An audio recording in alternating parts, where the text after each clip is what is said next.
partir do momento que esse condomínio e esse advogado decidem partir para o campo judiciário. Então, são várias etapas que esse advogado pode atuar, né? Ou de forma única dentro do condomínio, com todas as participações possíveis, ele também utilizando as questões relacionadas no campo judiciário, mas também eu quero falar um pouquinho sobre a questão de acessibilidade para pessoas com deficiência também em condomínio. Por quê? Isso foi algo que me foi questionado, quais são as regras básicas e mínimas também. Agora, pergunto a você, como está hoje a acessibilidade à justiça, né, ligada ao direito condominial? Acessibilidade é um tema que já vem ganhando uma importância tanto na sociedade quanto pela lei, pela justiça, já há alguns anos e cada vez mais se intensifica. E os condomínios não fogem desse assunto também.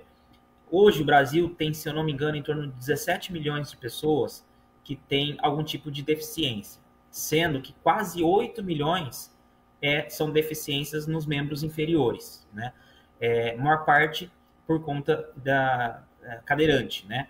Então, quando a gente fala em acessibilidade, a gente acaba pensando mais na questão dos cadeirantes, mas nós temos que pensar nas pessoas cegas, surdas, que tenham uma incapacidade temporária por conta de uma cirurgia, da quebra de uma perna ou de algum membro. Então, essa questão da acessibilidade ela já vem sendo discutida há muito tempo.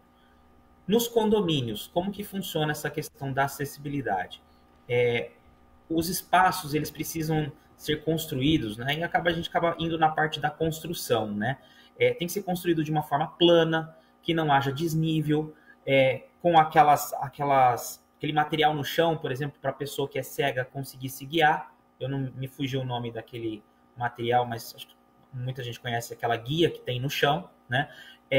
Largura, importante para que possa passar um cadeirante.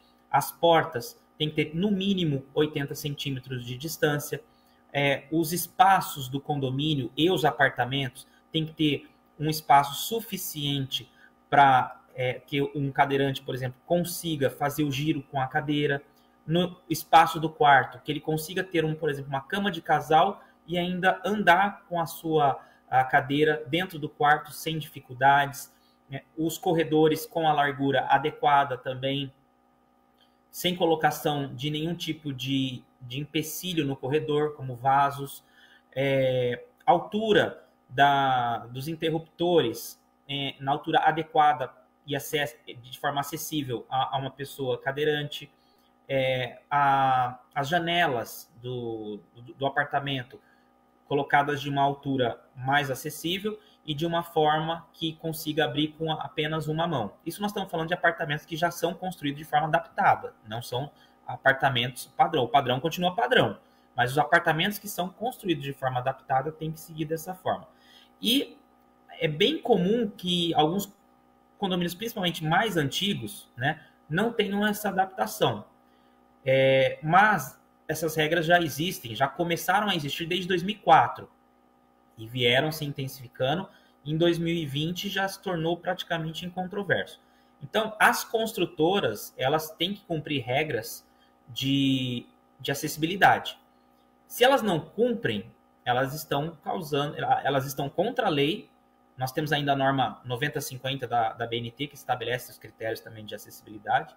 E então, se a construtora não constrói os espaços com acessibilidade, hoje até mesmo as piscinas dos condomínios têm acessibilidade. Tem aquela rampa lateral, onde pode descer com a cadeira, de uma forma que o cadeirante consiga entrar na piscina. E aquelas barras de ferro. Então, tudo isso hoje é obrigatório. Não é uma gentileza, não é um favor que a construtora está fazendo. É obrigatório que seja dessa forma hoje.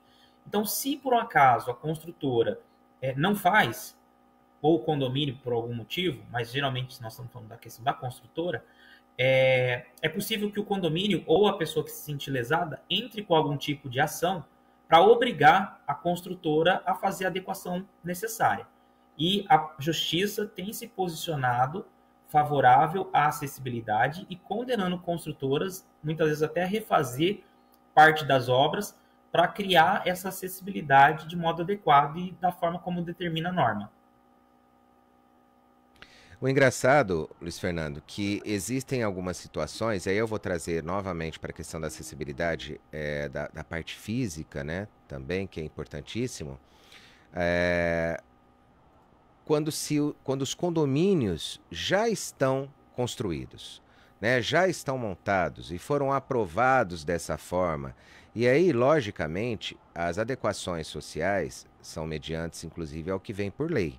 Né? A lei apareceu porque uma obrigação social surgiu e não conseguiu ser resolvida de forma comum, necessitou de se criar uma lei, porque a questão ética e moral da sociedade não era suficiente para resolver. Essa é a pura verdade. Por que nós temos tantas leis?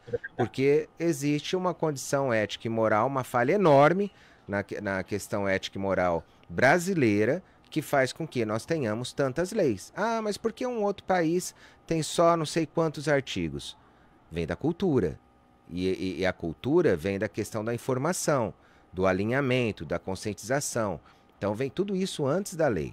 Agora, quando você tem uma lei que obriga às adequações, né, e existem condomínios, tanto os normais, né, eu vou falar os comuns do dia a dia, quanto os de alto luxo, alguns deles construídos antes disso tudo. Na hora que você tem lá na Constituição 88 alguns direitos específicos, ele não deixou muito claras as condições da acessibilidade. Ou se deixou, não foi cobrado da forma correta. E aí vem outras que acabam dando um limite legal para isso. Agora, como agir? Né? Como naquele condomínio não tinha um cadeirante, então eles não fizeram nada. Né? Não tinha nenhuma visita de cadeirante também, ou seja, não fizeram nada.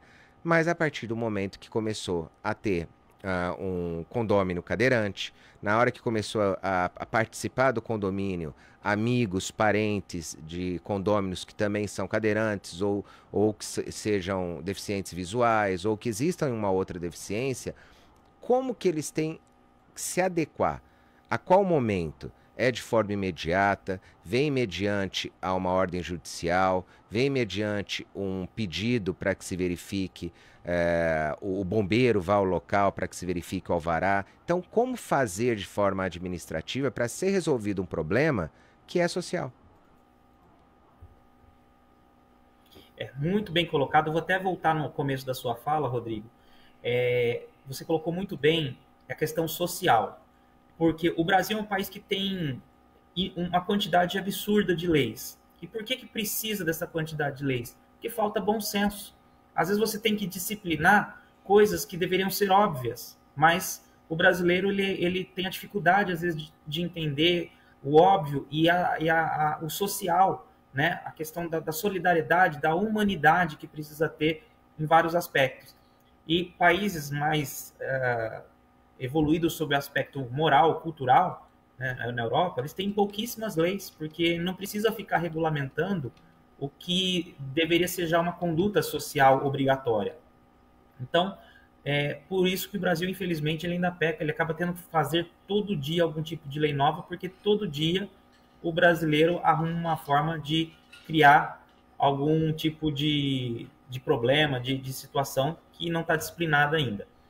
Sobre essa questão, especificamente, existem duas possibilidades. Os empreendimentos novos que são lançados, eles já são obrigados a ter no projeto deles a acessibilidade.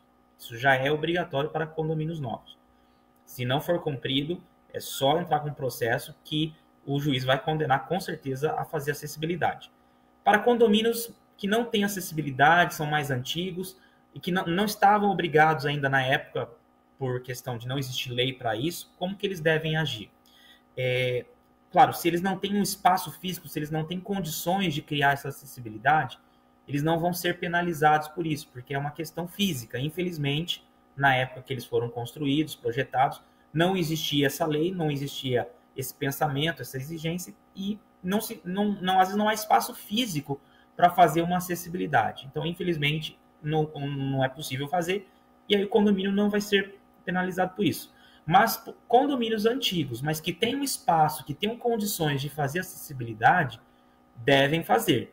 porque senão eles podem ser penalizados, porque eles têm os meios para fazer, eles têm as condições para fazer e, de repente, se negam a fazer de forma injustificada. Se for tecnicamente viável e possível fazer a adaptação, mesmo os antigos têm que fazer. Eles podem pedir um prazo para criar um projeto, isso não tem problema, mas eles têm que fazer. Se não fizerem, eles podem começar a ser multados, né, pelas autoridades públicas e sofrer o processo judicial do morador que se sentir lesado. Aí eu vou colocar justamente um ponto que eu, preferencialmente, eu falarei o mês inteiro sobre a questão do Abril Azul, que é uma das cores relacionadas à questão do autismo, né? Dia 2 de abril, que é a questão conscientização mundial a respeito do autismo. E aí eu vou inserir esse assunto no nosso bate-papo. Porque, logicamente, como ele acaba entrando na questão das deficiências, né, desde a lei lá de 2015, ela acaba abarcando os autistas também. Mas aí vem um outro problema na negociação que existe entre o condomínio e o condômino.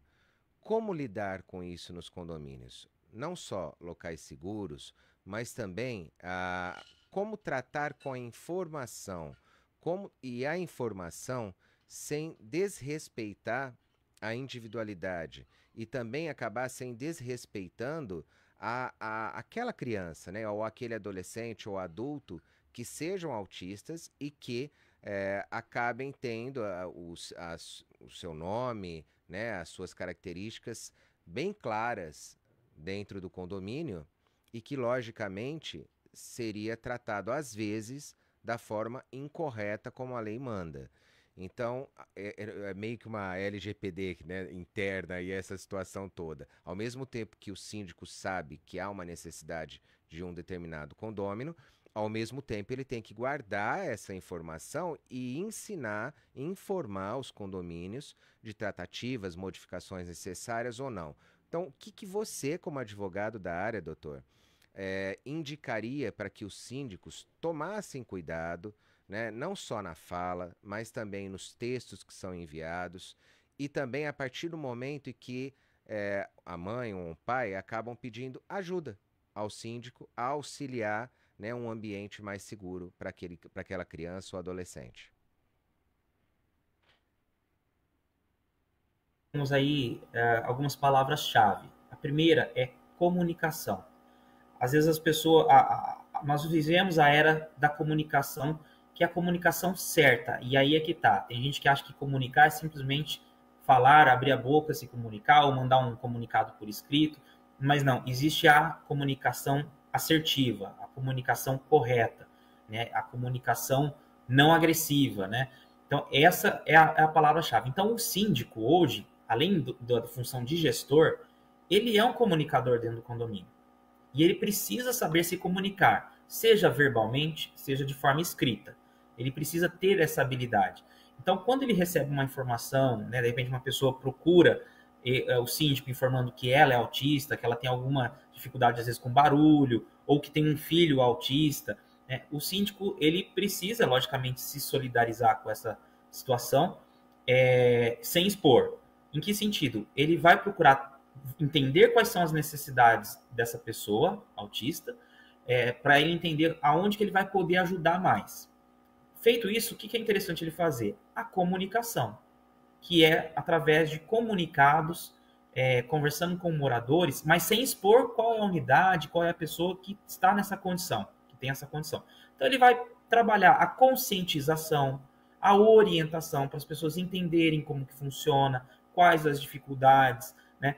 Às vezes, quando ele tiver uma informação mais específica, às vezes até de um parecer de algum profissional, ele consegue direcionar. Então, o síndico ele vai fazer o papel, intermediando a situação ali, de comunicação, de orientação dos outros moradores para que eles entendam como que funciona a questão do autismo, um exemplo, né?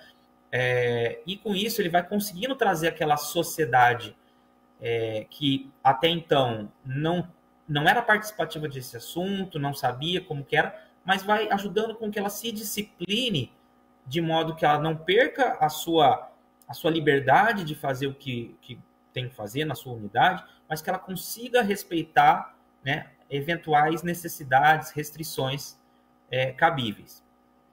Então, é muito importante que se trabalhe a comunicação nesse caso.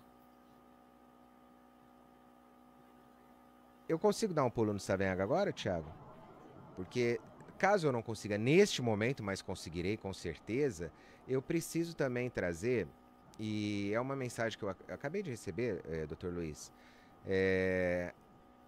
os canais de WhatsApp, que são cada vez mais crescentes, nós já falamos isso várias vezes. Qual que é o risco em se colocar ou se utilizar um chat GPT para se construir um texto? E eu vou lembrar um negócio que eu ouvi essa semana. Às vezes, não existe nenhuma lei, mas o chat GPT, de tanta informação que ele acaba recebendo, ele dá como verdade até em determinado momento que aquilo é uma lei em algum lugar. Ele acaba pegando informações que existem no sistema e acaba formando. Por isso que ele ainda precisa cada vez ser mais alimentado, né, pelo ser humano. E em qual momento eu devo utilizar eu vou já simplificar a situação. Em qual momento o síndico deve utilizar o meio WhatsApp como meio de comunicação? E ele pode colocar somente em modo administrativo, ou seja, somente ele como administrador pode enviar mensagens, simplesmente informações nesse grupo? Os grupos de WhatsApp, eles costumam ser hoje talvez um dos maiores problemas que os condomínios têm.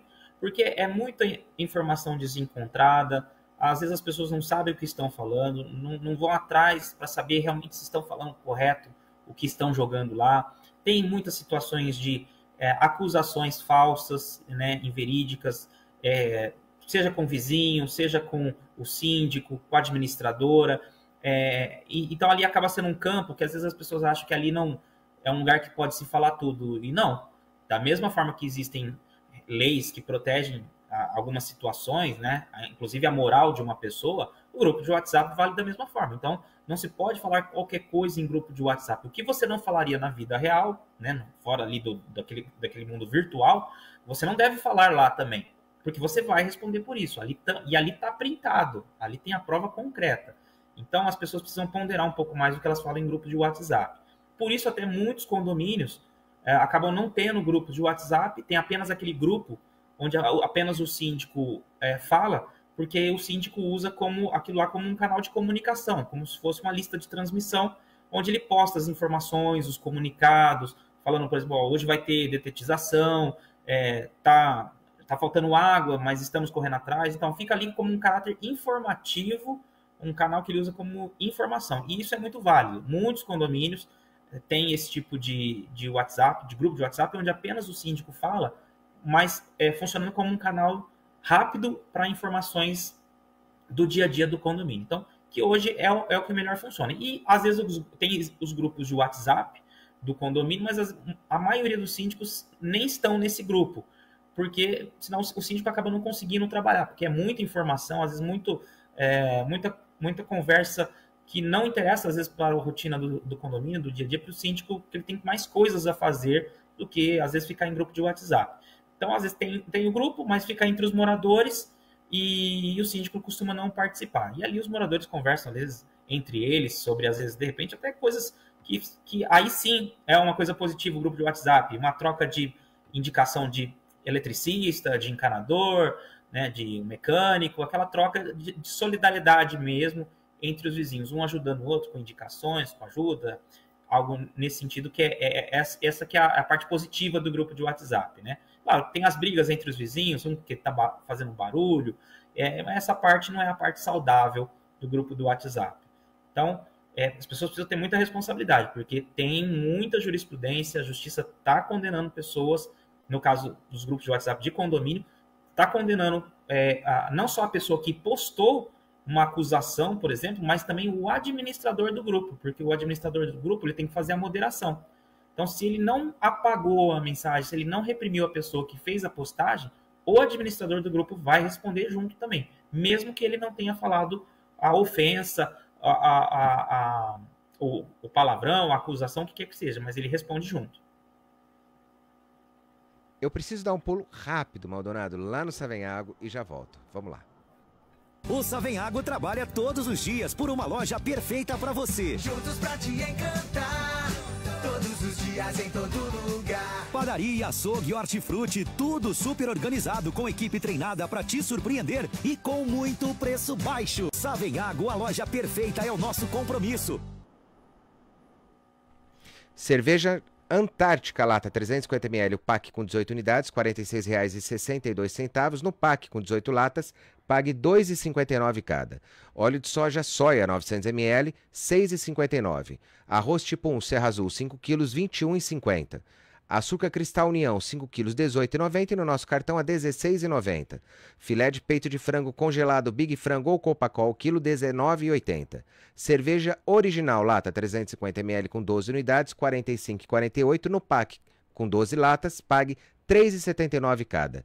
Leite Longa Vida Piracanjuba 1 litro, R$ 4,89. No nosso cartão a R$ 4,29. O Savenhago trabalha todos os dias por uma loja perfeita para você. Juntos pra te encantar, todos os dias em todo lugar. Padaria, açougue, hortifruti, tudo super organizado com equipe treinada para te surpreender e com muito preço baixo. Savenhago, a loja perfeita é o nosso compromisso.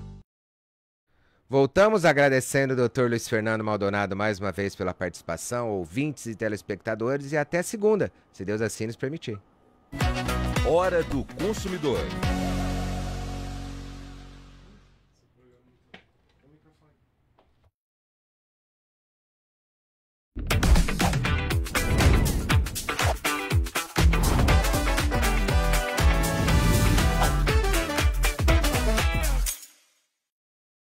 O tempo não